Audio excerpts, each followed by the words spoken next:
Hello, I'm Keith Hilson with the Schmidt Music Trombone Shop, back with another instrument review. This is actually part two of a review series we're doing in the Trombone Shop here. I and Alex specifically talking about the brand new Conn 88Hnv.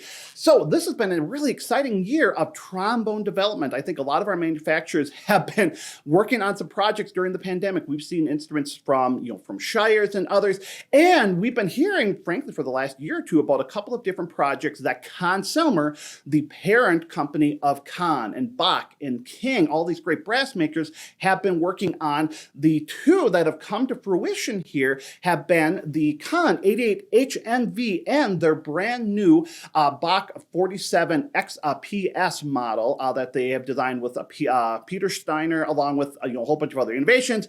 We're going to talk about that later, but today we're talking about the 88Hnv here, their new addition to the Conn 88H line, and really by their description, a way to try to look back at the classic Elkhart instruments and try to replicate some of that, but frankly put a new modern spin on it. So I'm really excited to play this for you so you can hear it in action, and then of course we're going to talk about it afterward. I'm going to be playing all of this today on my trusty Bach 5G.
We know that Conn is one of the storied American brass makers, frankly, one of the longest in existence brass makers that we still have. And amongst all of the great Conn offerings we've seen, especially in the trombone world, none have had more of an impact than the 88H. This is what I call one of the pillars of the American classical trombone. This has been the 88H design, going back to the days of Emery Remington, in some cases really even before Emery Remington. This has been such a go-to standard for classical trombonists for literally generations.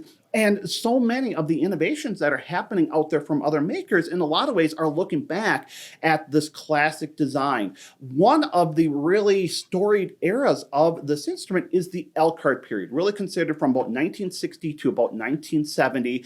And a lot of folks consider these to be some of the best examples of this particular design.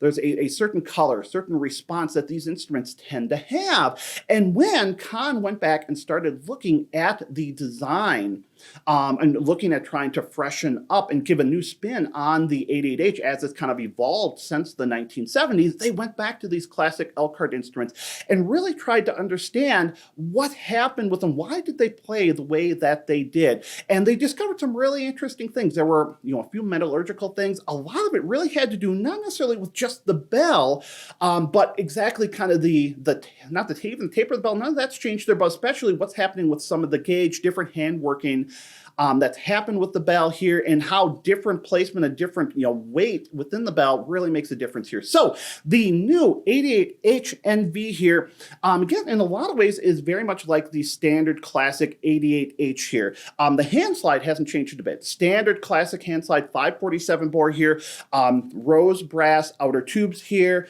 nickel silver crook, stand again, 547 bore here. Where the differences have really come in is on the bell section here. So the bell is still a rose brass 8.5-inch bell, still has a soldered soldered rim on it here.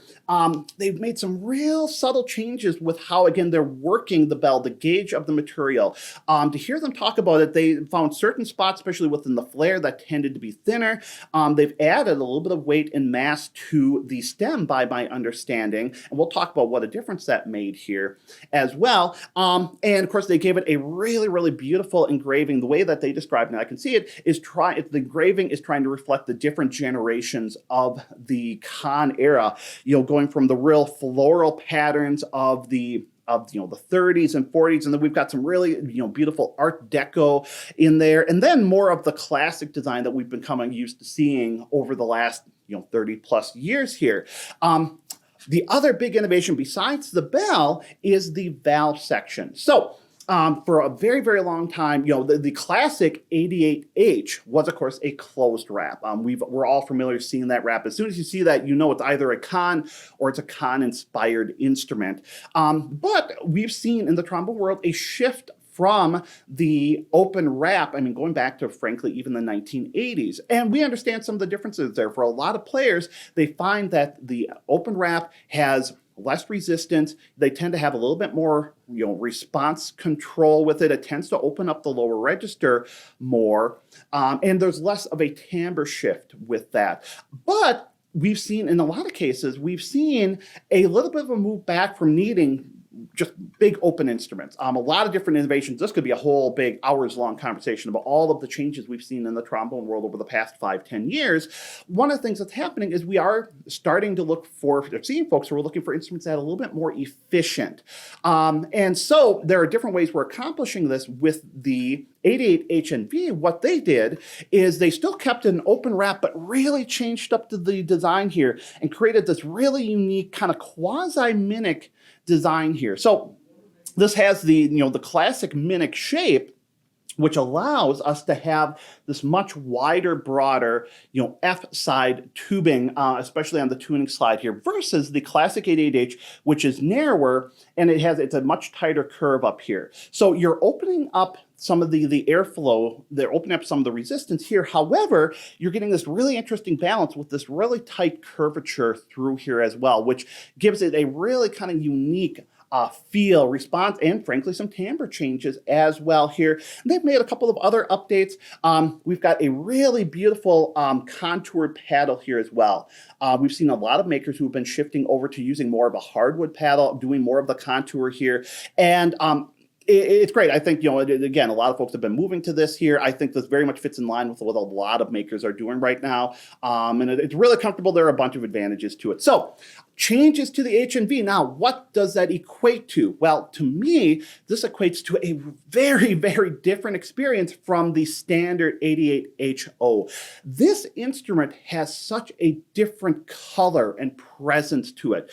I have always been an 88H player. My first instrument, my first step-up trombone was a kind of mid-80s 88H, closed wrap, string linkage, the whole deal. And so the 88H approach has always spoke to me, not just the approach, but the color. There's a color, there's a response, there's a flexibility to it that I think really speaks to a lot of folks. But as I've gone through and my career has changed, I've learned that in a lot of settings, the classic 88H sound does not always fit into a lot of, especially large ensemble classical settings. We have a different, sound approach, articulation response approach that we're looking for in a lot of these settings. What I think this instrument does is it helps to kind of take that 88H feel that we've gotten used to, which is a little bit lighter. It's a little bit on the brighter side. There's warmth in the sound, but it tends to be a little bit on the brighter, lighter side there, and it's helped to broaden that out. When I play this instrument, first off, it feels more open. Why does it feel more open? It's so interesting because the F side, and I'll talk about that in a second, the F side's not affecting how I'm feeling through the mid upper register, but it does really feel different. It does feel more open. I feel like, especially at upper dynamics, I have more stability with the sound. It feels like I can lock it in more. I can take a little bit more of a Bach-ish approach that I use when I'm playing like my Bach 42, that different air that I find works for me in these orchestral type of settings. I find that this instrument handles that kind of air and gives me more of the results that I'm looking for with it. The flexibility is great. I think it's very, very stable moving between different partials. As I was going through and playing some of the softer excerpts, I felt like I had a ton of control with a lot of these I was trying to get a very, very, soft and very, very smooth transitions between partials. I felt like I handled that really, really well. I love how the upper register plays on it. It feels there's a really great balance of openness, but at the same time getting support. For me, I can put a lot of air through. I can force an instrument to play in the upper register, but I do like to have a little bit of a balance, a little bit of feedback that I feel I can almost kind of push against a little bit to help support that upper register. I think this does a really, really nice job of balancing that while it maintains just this beautiful, beautiful color up there. Again, it has some of the 88H sound. For me, the upper register on the 88H there's a lightness and a brilliance. There's a sparkle to the sound that you don't necessarily get out of a lot of other designs. And I feel like this does a really great job of providing some of that while still giving you a little bit more tonal, stability, and just the overall response, getting notes to slot in place feels a little bit more stable as well. The lower register is very, very interesting on this instrument. The ramp here really, really does make a difference for me. I feel a lot more push to it. And the way that Conn describes it, just saw a great introduction from Jason Smith, who is the product manager for LaBrasse at Conn. He talked about this, and what they were going for is trying to have a wrap that gave a little bit more immediacy to the response on the trigger. This absolutely does that. It really, really does. You feel that push, and it's almost a little disconcerting at first because, again, for a lot of us, we're used to when we go onto the valve, we're used to, giving it just a little bit more air, just a little bit more gas to help fill up the tubing there, to help that transition. With this valve, when it switches, that change is different. You can be a little bit more what I call efficient. And as a quick side note, I think a lot of the designs we're seeing are going a little bit more towards efficiency, so we're not having to shove a ton of air and a ton of energy through it. The instrument is helping to support us a little bit more in these endeavors. I think this absolutely does that. The other really interesting thing that I find with this is, besides helping to support that lower register and just getting that immediacy, that pop to it, there is a subtle shift in the timbre. It's not everybody's going to like it. And I would say the same thing with what the lower register feels like. It's not going to be a fit for everybody. For those folks who want a little bit more of a Bachish feel, if you're used to playing an axial flow design, or maybe even like a Hagman design, where you want to be really opening things up there, you want to be using a big, huge, slow, kind of glacier like type of airflow with this, this is probably going to feel a little bit stuffy, a little bit tight. But again, if you're able to pull back a little bit and almost sigh into the instrument a little bit more, again, there's an immediacy to it, and there's a certain insistency to the sound on the trigger, where again, you get a little bit of a shift. And I think for a lot of folks, they're going to learn, if I don't want to have that change in timbre, they're going to be able to control that. But there is something real that really grabs the attention with that subtle shift in the timbre. It does grab your attention a little bit. That I kind of like. It's different. It's different, and not necessarily in a bad way. I think it, for the right approach, for the right player, they can really use it to great effect. But again, for me, the big concept is what's happening in the middle register, upper register. It feels like a really, really well-balanced classical instrument. It feels like something I could have more confidence taken into a brass quintet, taken into solo literature, taken into a more orchestral setting. Now, I mean, if I'm playing with a 150-piece orchestra and we're playing Mahler, I don't know that this is going to hold up there. But in slightly smaller settings, or frankly, if you have just the right approach with it, I think you're going to get more of that mass to the sound that you want to have, more of that stability, but still maintaining some of that really unique Conn character as well. And of course, they've made a few other innovations as well. They have a brand new case for this as well, a fiberglass case, kind of a quilted fabric exterior. Really, it's very lightweight, compact. I think, it seems very well made. The interior is very, very well done. Everything is extremely secure.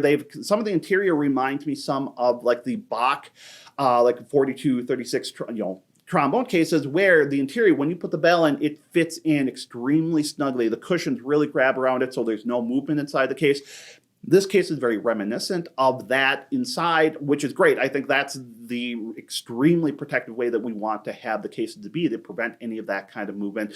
So we're getting a really, really great case as well.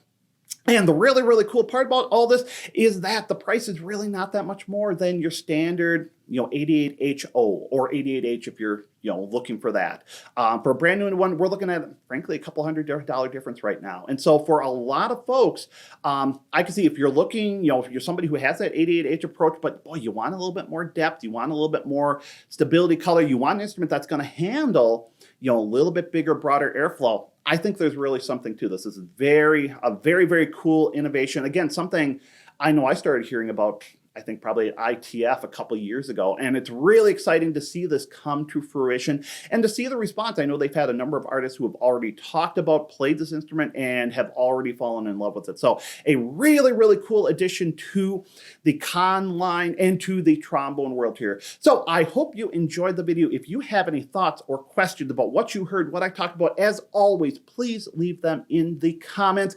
If you haven't already done so, think about giving the video a thumbs up. Think about subscribing to our channel, checking out all of the other videos. We continue to try to be a resource for the trombone community, and we invite you to be a part of that. So thank you very much for watching. We'll catch you all later.